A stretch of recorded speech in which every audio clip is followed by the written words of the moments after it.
Kiss Kiss Bang Bang Bang Bang, a James Bond music podcast unlocking the history of 007's greatest hits with Morgan Jeffrey and Tom Eames.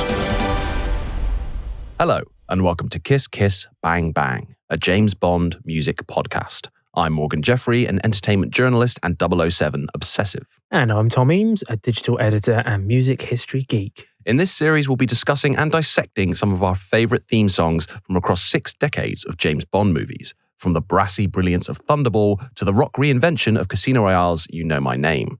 We'll explore each song's place in the history of the franchise, how it reflects the themes and mood of the film it was made for, and the era it was made in. If you can't beat them, join them. If you're scared to fight it out, watch him and watch out. If you think your girl's a good looker, take a good look at this guy's dolls. My name's Bond. James Bond. The new Bond. The different 007 on Her Majesty's Secret Service. The new star. The different Bond. The name's Lazenby. George Lazenby. And he's got it made. The different Bond woman. The name's Rigg. Diana Rigg. This one's got class and style. If you think you know your Bond, think again. This one's different. It's true! Drop everything. Try and make it. Marvelous is the password for the different Bond. As the man says, this never happened to the other fella.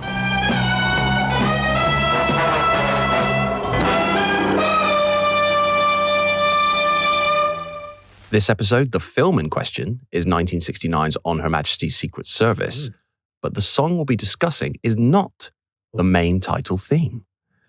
We begin, as always, by setting the scene.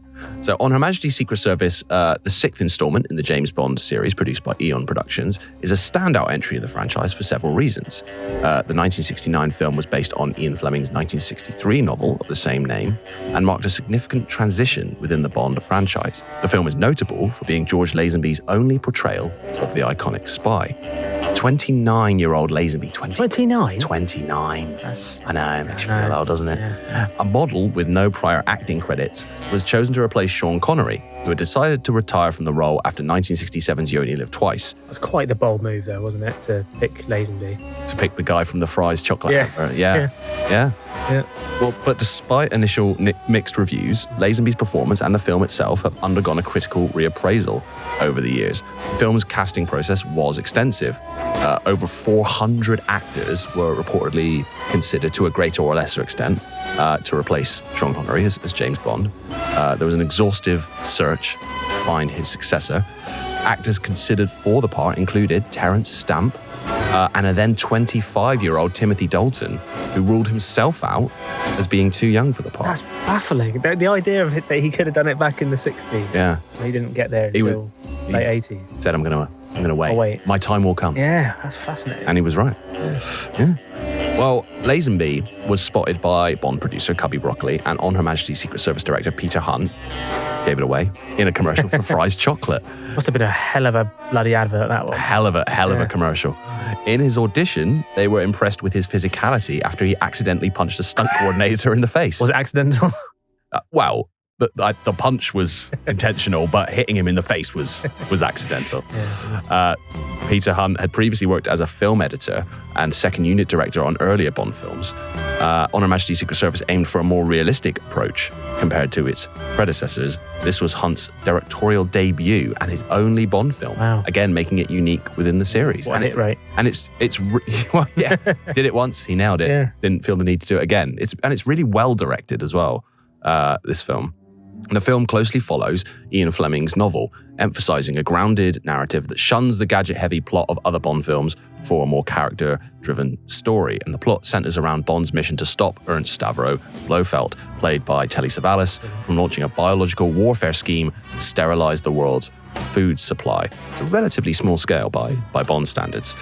Blofeld had been played by Donald Pleasance in the previous film, You Only Live Twice, but was recast here, apparently because director Peter Hunt wanted a more imposing version of the character who felt like a physical threat to Bond, which I love Donald Pleasance. I love his interpretation in You Only Live Twice.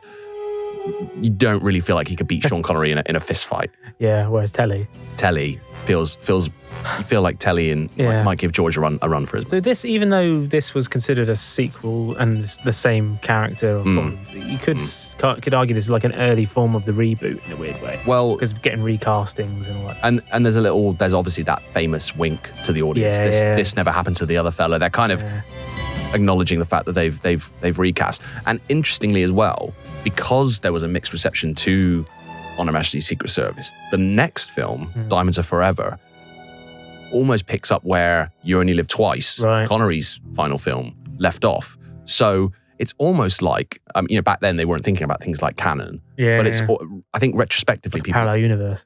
And retrospectively, people have said it's almost like On Her Majesty's Secret Service is the Bond film that was removed from canon, because to a greater or lesser extent, you can sort of chart from Dr. No up until Die Another Day. Yeah, it doesn't make a huge amount of sense because the character exists throughout the years and the decades and doesn't age. But you could sort of argue that and you could sort of argue that it's one consistent character history where you see, as we'll get onto, Bond loses his wife in this film, and that's touched on in the Roger Moore films and even the Pierce Brosnan films. There's sort of hints that is, and the Dalton films as well. There's hints that stuff has happened to him. A version of those events has happened to this character until the reboot with Daniel Craig. But actually, On Her Majesty's Secret Service felt a bit like an anomaly, like it had been taken out of the canon, like they just wanted to ignore it when they came back with Diamonds Are Forever, at least. And then later on, it became sort of reintegrated, I guess, into the canon. But the recast of Blofeld actually makes sense if you hark back to the original Ian Fleming novel, because in the novels, Blofeld does transform his appearance quite consistently. He undergoes surgery. He wears just like Kojak. He wears contacts. Yeah, he's just really big fan of Kojak. Really just wanted to adopt that look. Yeah. But no, he changes his appearance regularly to evade the authorities. So actually, that recast kind of does make sense. Didn't think to put a wig on. Didn't think to give that a go to evade the authorities. Well, in the book, he does change his appearance like quite dramatically, so he looks very different. In this, he's just like a different bald guy, which okay, maybe it doesn't work. I seem to see how he's not the biggest criminal mastermind if he's not hiding away from that one. But, he's a genius, this guy, Blofeld. But screenwriter Richard Maybaum originally wrote the role of Blofeld in this movie with Max von Sydow in mind, and von Sydow would later play Blofeld in the non-Eon Bond film Never Say Never Again, and was quite good. This mission takes a personal turn, as we said, as Bond falls in love and marries Contessa Teresa de Vincenzo, portrayed by Diana Rigg, although Brigitte Bardot was also considered for the part.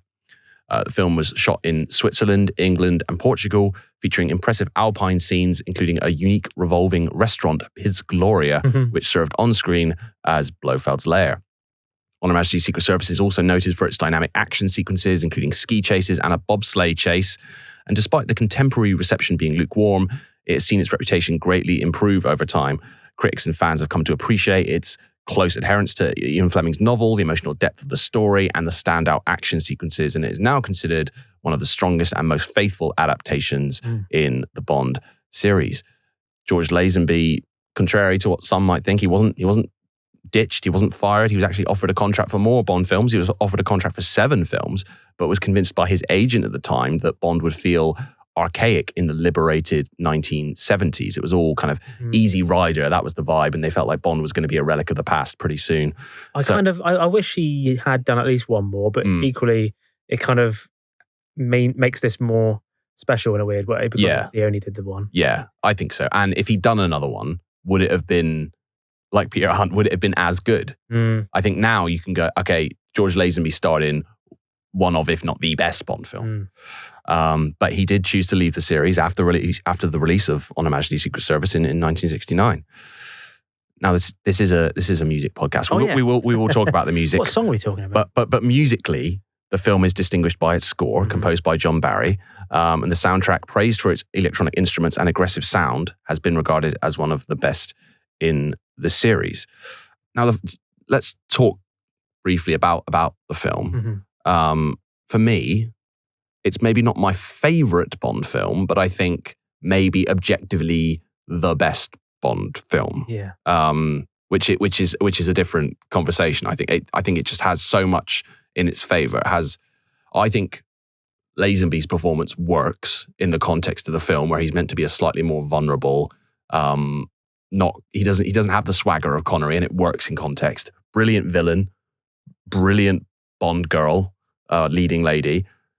Really well directed, fantastic action sequences, has an emotional depth that other Bond films don't have. So I just think it kind of ticks every box that you want from a Bond film, and it sticks close to the novel, which is one of Ian Fleming's best.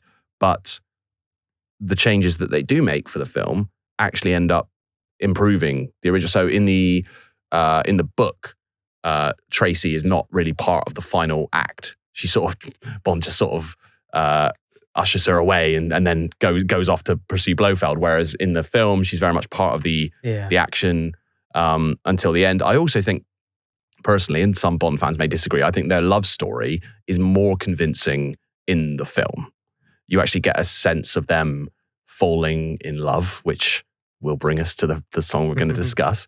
Whereas in the book, he sort of kind of goes, oh, why not marry her? This girl's as good as any. Yeah. Yeah, he's sort of tiring. Trying to settle down. Kind of, yeah. He's sort of in my 40s. Yeah, no, he's kind of tiring of his of his life as a womanizing bachelor, and goes, I'll marry this one. She's pretty like, he likes her. He's like, she's pretty great, but it doesn't feel quite as genuine, I don't think, personally, as in the film. But what are your thoughts on the film? Yeah, but I think growing up, it always felt like this was, having not seen it, it was sort of treated almost like a joke. If you weren't really paying attention on like clip shows and stuff, people would sort of take the mickey out of Lazenby and it being the black sheep of the Bond franchise. So I never really bothered to watch it. And then when I did a big Bond marathon thing years and years ago, I got to this one and I was like, this might be a bit of a slog. And then quickly, within like 20 minutes, like, hang on, this is great. Because, all Bond films are enjoyable in different levels. Yeah. But there's a certain few that, for you personally, is just something about it. Yeah. It Connects keeps with you. Yeah. And I feel like this one, as I say, the setting, the style, I think the late 60s into the 70s helps as well. And I think maybe it would have been even better with someone else. I don't know. But, but I think, as you say, he does it so well that it does work really well. Yeah. It is hard to imagine Connery couldn't have done this role. This version of Bond. There's a lot of debate around that. Like, obviously, he'd do it and he'd be great. It's Connery. Because Connery's a great actor. Yeah, but I don't know if it would have been the same vibe. Yeah, for me, it's not about who's a better actor. Yeah. I think... Terence Stamp would have been great as well. He would have been great. He would have been brilliant. I think, I think probably Sean Connery is a better actor than George Lazenby. And that's not to... He's more charismatic. And that's not to, I think Sean Connery is just a fantastic actor. That said, I think, going back to what I said earlier, I think there's something about the fact that Connery has that kind of confidence and swagger and seems untouchable as Bond, that Lazenby, because he's maybe not as charismatic and confident on screen, seems more human, so when he loses Tracy, it feels more real. I believe him falling in love and losing his wife and crying at over her dead body at the end. I believe that more than Connery, who just seemed like who was more of a superhero. And at no point is it a bad performance by Lazenby at all. No, you never watch and go, it's a bit rubbish. No, He's good. It's completely different to Roger Moore and Sean Connery, but it's fine. It's a perfectly good performance set against an impossibly high bar, particularly at the time when it came out, where Bond was huge. It was a phenomenon, and he's coming after Connery, who at that time was the only actor, more or less, that people had seen play Bond on screen. Mm-hmm. So, it would have been really hard for him to, I guess, to kind of make the same impact as Connery on the public consciousness. And he didn't, but I think his performance should be celebrated for what it is, rather than comparing it to Sean Connery's or Roger Moore's or any other Bond. Yeah. But let's talk about Yes. the song, and not because the actual theme, not the actual theme, which is an instrumental and is great, and an all-time classic, and we may talk about it in a future episode. But we're going to talk about "We Have All the Time in the World," performed by Louis Armstrong. Yeah. So the fascinating thing about "We Have All the Time in the World," as you say, not actually the main theme on Her Majesty's Secret Service. Of course, we've mentioned the instrumental theme by John Barry. So why did that happen? Why did they decide to do an instrumental theme after, the Goldfingers that came before? Yeah, well, the only previous instrumental, so it's Dr. No. But Dr. No was the James Bond theme. Exactly. And the version of From Russia With Love that plays over the title sequence is an instrumental version, but they had the fully fledged version, which also features in the film. Yeah. So John Barry faced a challenge with the opening theme of this film. Previous Bond films followed the convention of featuring a song within with the film's title in its lyrics during the opening credits. You couldn't really try and do a song with "On Her Majesty's Secret Service" on Her Majesty's Secret Service. I'm sure Bert would have given it a good go. Yeah. So Barry believed, as you say, it would be tough to create a theme song incorporating "On Her Majesty's Secret Service" unless it had an operatic Gilbert and Sullivan style approach. I'm glad he swerved. Yeah. Although Leslie Bricusse had considered lyrics for the title song, director Peter Hunt opted for an instrumental opening theme reminiscent of the early Bond films. But Barry also crafted the romantic ballad "We Have All the Time in the World," written alongside Hal David, Burt Bacharach's songwriting partner.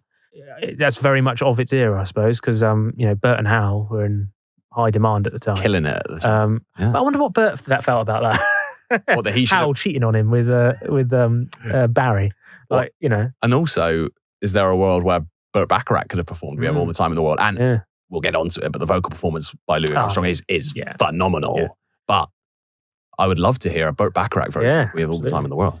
So the song, performed by Louis Armstrong, accompanies the courtship montage between Bond and Tracy, spanning from Draco's birthday celebration in Portugal to Bond's infiltration of the Gebruder Gumbold law office in Bern, Switzerland. Additionally, it sets the mood during a brief scene where Bond is seen in his office, tidying his desk and tendering his resignation. This musical sequence also includes elements of Under the Mango Tree from Dr. No, an instrumental rendition of From Russia With Love, and Thunderball. I didn't know this before. Maybe we should do a special episode that's just about absolutely. Underneath the Mango. We've run out of songs. Underneath the Mango Tree. Dr. No, of course, being the only Bond film in which Bond sings. Yes. Yeah. Yes. Don't see that. Yeah. But and it was the first. It could have been something that cropped up in every film. He sings a little ditty, but it didn't. Bit of Thunderball. Didn't have an underneath the mango tree, my honey and me. It's great. I love that bit.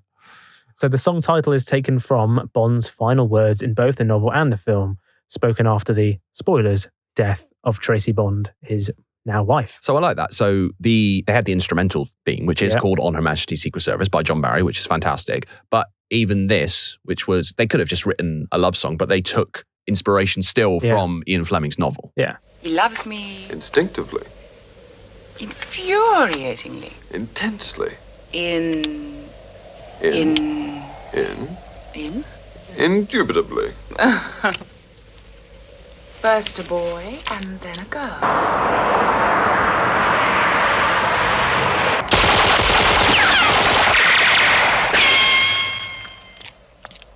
It's Blofeld. It's Blofeld.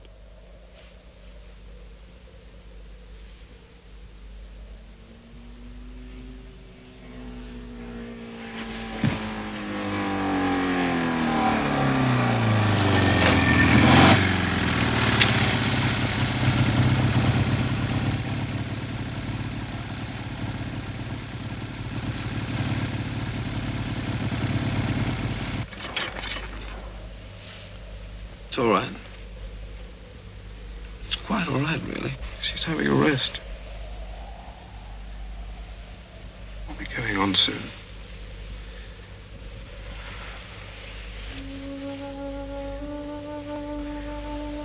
There's no hurry, you see. We have all the time in the world.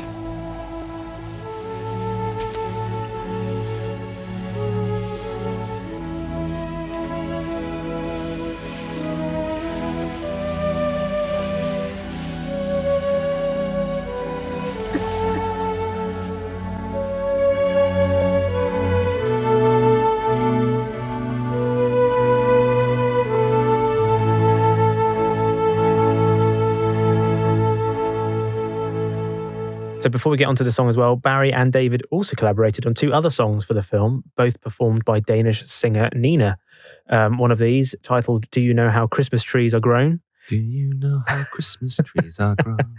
Yeah. Features prominently in several scenes. And then the second track, The More Things Change, was recorded during the same session but didn't make it into the final cut. Oh. Instead, it surfaced as the B-side of the UK single of the Christmas Tree song, while an instrumental version found its place on John Barry's 1970 album, Ready When You Are, JB. There you go. I've never heard of The More Things Change. So, the more things change, the more I learn. Yeah, there you go. We have all the time in the world,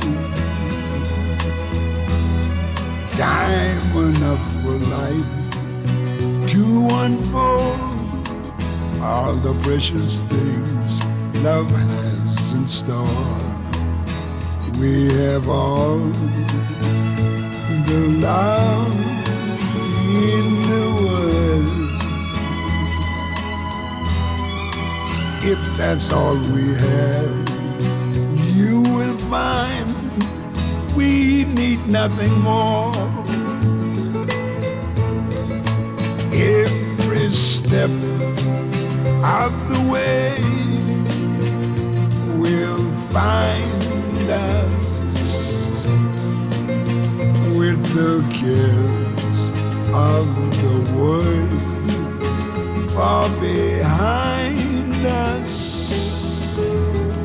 Well, as I was saying earlier, I do think Bond's romance is courtship of Tracy. Yeah. I suppose we should explain what actually happens. You listen to this, you know what happens, but you would assume. But you see a montage of them falling in love, and I do think it's more convincing in the film, and actually having them fall in love by way of montage could have been incredibly cheesy and unconvincing.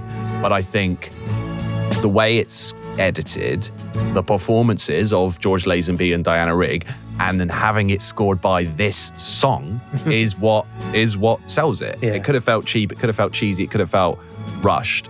But having you sort of listen, you go, anyone would fall in love listening to it. Like if this was and it's Diana Rigg. Yeah, well, that too. Yeah. If this was what was scoring their love story, not that I'm not saying they can hear it, but it just kind of you buy it as an audience member, as a viewer watching it, you buy it because this song is so romantic and incredible. Yeah.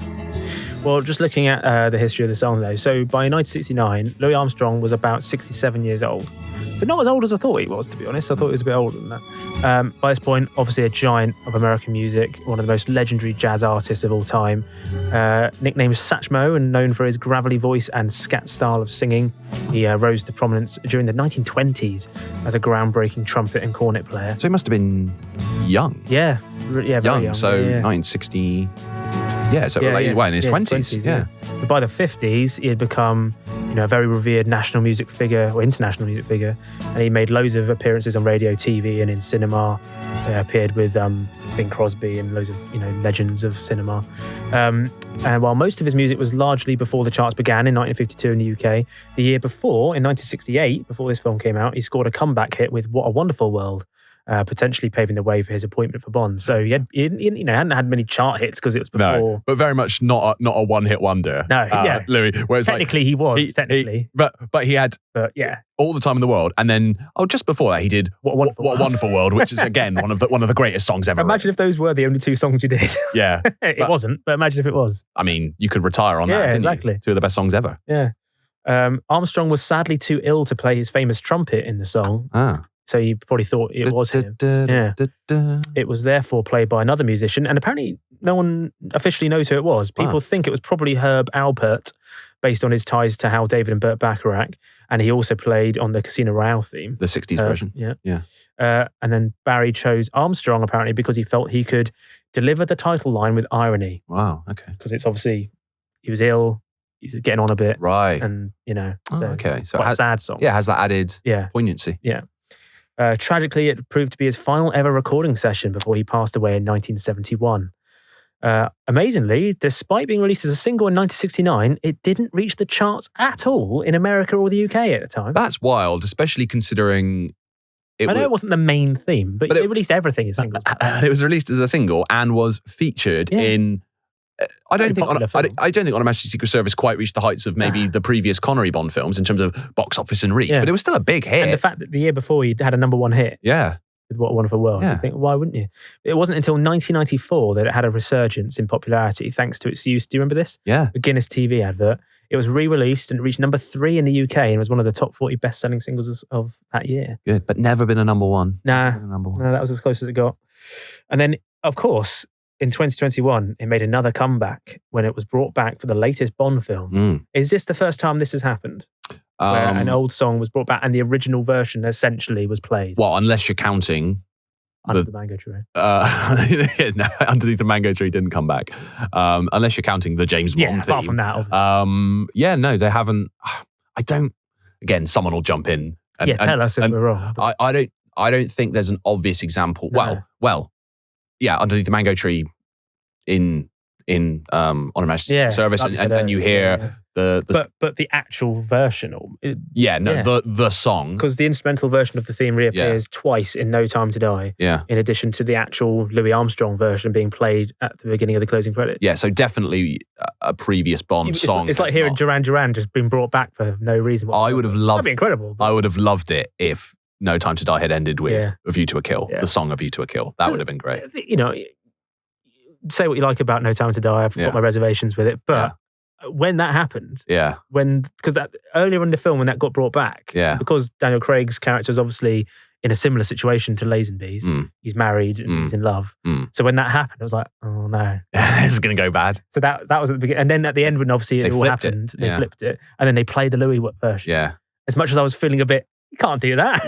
You can't kill James Bond. At the same time, hearing Louis sing, I was like, it was emotional. Wasn't expecting that. No, that was great. It was emotional. And again, though, that speaks to the impact of On Her Majesty's Secret Service and how much it has been redeemed in the eyes of Bond fans and the general public. That it's gone from being, as you say, the kind of the black sheep, a bit of a joke, to being the main source of inspiration for the most recent Bond film. The song has since been covered by a range of artists, including The Specials, Iggy Pop, My Bloody Valentine, Vic Damone, and Bond Queen herself, Shirley Bassey. Never heard. On a Bond album. Yeah, never heard that. Yeah. That'd be great. And as we said, the song describes the feeling of timeless love and the idea of cherishing every moment spent with a loved one. And I reckon, with Louis' voice sounding somewhat frail at the end of his life, it has a kind of heartbreaking edge to it, and it perfectly sums up the feeling of Bond at the end of the film.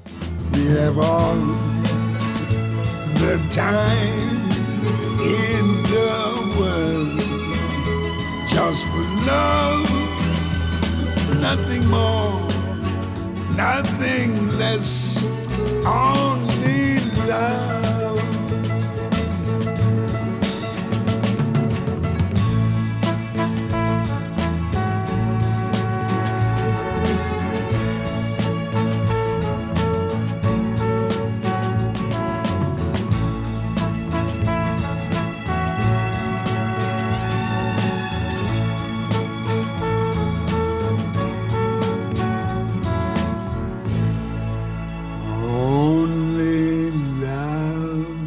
Yeah, and interestingly as well, it doesn't have a traditional chorus. No. It has verses, and then it has the instrumental sections, and that conveys the message. If you look at the lyrics, it's quite short, quite sweet, quite simple, but quite kind of pure in its simplicity. It doesn't need to be kind of overwritten, over the top. It takes that simple, sweet message from Ian Fleming's novel, and Louis Armstrong's incredible, beautiful vocal just brings it to life. Yeah, and I feel like even though it's not like you wouldn't classify it as a classic Bond theme in comparison to, Goldfinger and Diamonds Are Forever. I feel like it could technically be, if I took the Bond hat off, it's technically the best song that we might cover, because it exists outside of Bond, doesn't it? Yeah, exactly. I obviously it's a fantastic song, but I think it's so good that it almost sits above and beyond the Bond franchise. Don't really consider it a Bond song. It has a life of its own. It's something of an outlier, and so it's not my favorite Bond song, but I think you're right in that it may well be objectively the best song ever associated with the James Bond franchise, and it's one of the greatest love songs ever. Yeah, it's timeless. It's such a good song. Well, thanks for joining us on our mission to unpack the James Bond musical canon. Be sure to subscribe now to Kiss Kiss Bang Bang on your podcast provider of choice, where you can also rate and review the series. And you can also follow us and share your own 007 musical memories on Twitter, Facebook, and Instagram. That's at Bond Music Pod, and learn more about the podcast at jamesbondmusic.co.uk.